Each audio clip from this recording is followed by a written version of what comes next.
Well, we were very fortunate. Uh, it's a great win for us. And but their team, outplayed us for 30 minutes. I mean, not just outplayed, they outcompeted us. And I know. Look, I commend them. They probably were more deserving of winning. But in the last 10 minutes, we were spectacular. And in order to overcome that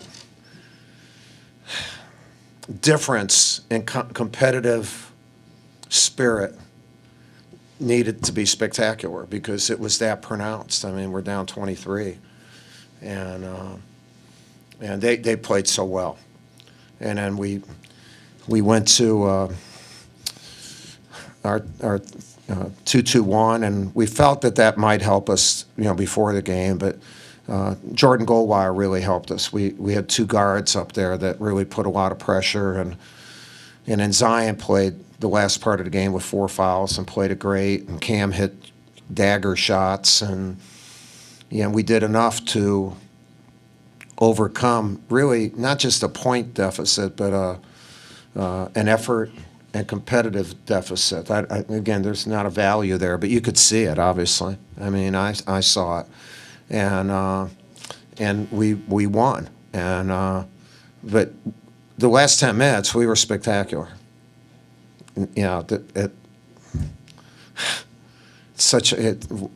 Crazy. It's a crazy game. Human beings are crazy. They can go from one thing to another, and they're really good. I mean, he's done such a good job here, and this crowd is it's one of the really great venues for college basketball, and so appreciative of the game. And what they've done is incorporated and brought back the past. What Denny and Rick and the people before them have, and what they've made Louisville. Such one of the great programs in the history of college basketball. And so to get a chance and win a game like that here is, I feel very proud that we were able to do that. But I also understand the whole thing, and I feel bad for them because they were so damn good. And I feel a little bit better for us. But it doesn't mean I don't feel bad for them. So, any questions that you might have? Mike, Zion said that at the 10-minute mark when you guys had a timeout that you told them we're going to win. Did you believe it at that point? Well, it's interesting. At the shoot-around today, I was talking to Reese Davis, and I said, they're talking about leadership. And I said, one of the things, I had Roger Federer on my show last week, and I talked about his strong face. And I said, in order to be really good, you have to have a strong face and strong mannerisms, even if you don't feel strong. And at West Point, that was one of the things I learned as a cadet. Like, even when you don't feel like it's going to go, your men better not see that in you. And as a result, you can speak into action sometimes. And I did think that we could play better. I was hoping that we wouldn't lose by 35. So to be quite, no, I'm not kidding. Look, we could have. And so you're talking positive, but I don't know belief. Yeah, and then once that press was going, then I said, we got a chance here. We can get it. But at that point, I think I was.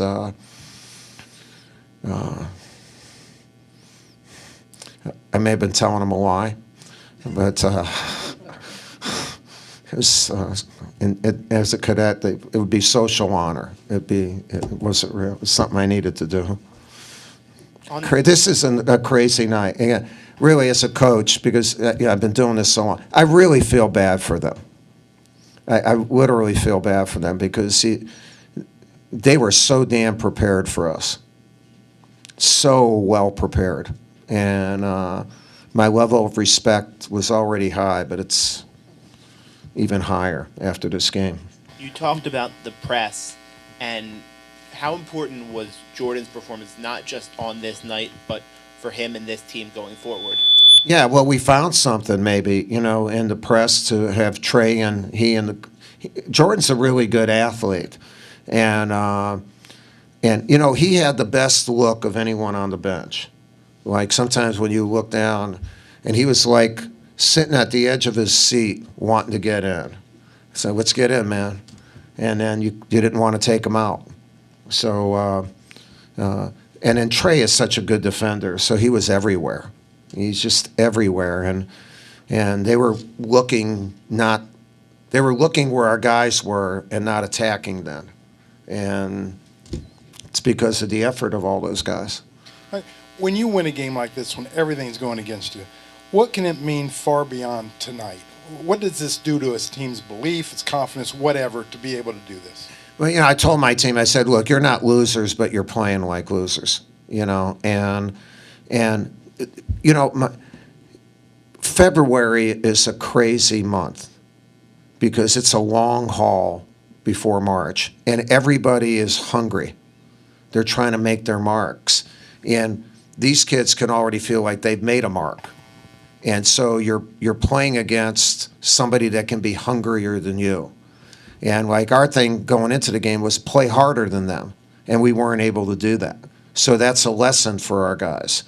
However, the other lesson is maybe Goldwire can play more.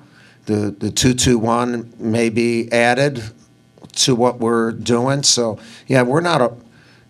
Yeah, what have we played? We've played 24 games. You know, they played 24 games in their career. So we can still learn a lot. We learned a lot tonight, and they didn't give up. And they made really pressure free throws. And Cam hit his teammates. You could even see right there, where is he? And just shoot it. And so confidence-wise, I think it adds a lot. And gets Goldwire in the rotation there. When Louisville built that lead, they were able to get in the lane, get a lot of transition baskets, get a lot of what was happening? You got defensively there. Was missing shots affecting the defense? Yeah, a little bit. Like we missed a lot of shots. Like some of RJ's shots around the bucket, nothing, and then we missed almost every free throw. And you know, we were in the 30s. I mean, we're a really good offensive team, and it's not about just jump shooting. And they were they're playing hard, so it wasn't just us missing. And the defense, we didn't talk right away. And they have a really good offensive set because their centers can hit threes. I think they probably hit 3 tonight, and at least 3. And we didn't defend that. And Marquise looked tired. And again, it's been a long haul. He's been playing like crazy, and he's a big guy. But he wasn't who he has been. And so just the change in defense helped. Because we were still able to attack. And I think then when we stayed in zone, we attacked more in the zone instead of just only coming back in a zone. I don't know. I think that's what happened. Who the hell knows? Who the hell knows? In all your hundreds of games, Coach, can you come up with any similar Yeah, I'm not a big guy. I hope it's not just because I'm getting older that my memory is not as. I try not to think about the past. So when people say, what do you remember the score or, no, I do not.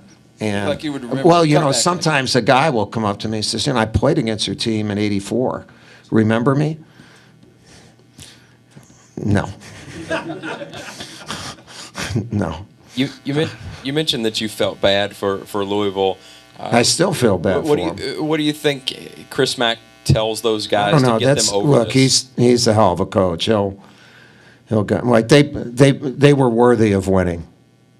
I mean, they were worthy of winning. The crowd was great, and it was close to being like an amazing celebration of how well they played and how well Louisville supports their team. And we were able to just look. We were spectacular for 9.5 minutes, and it was just good enough to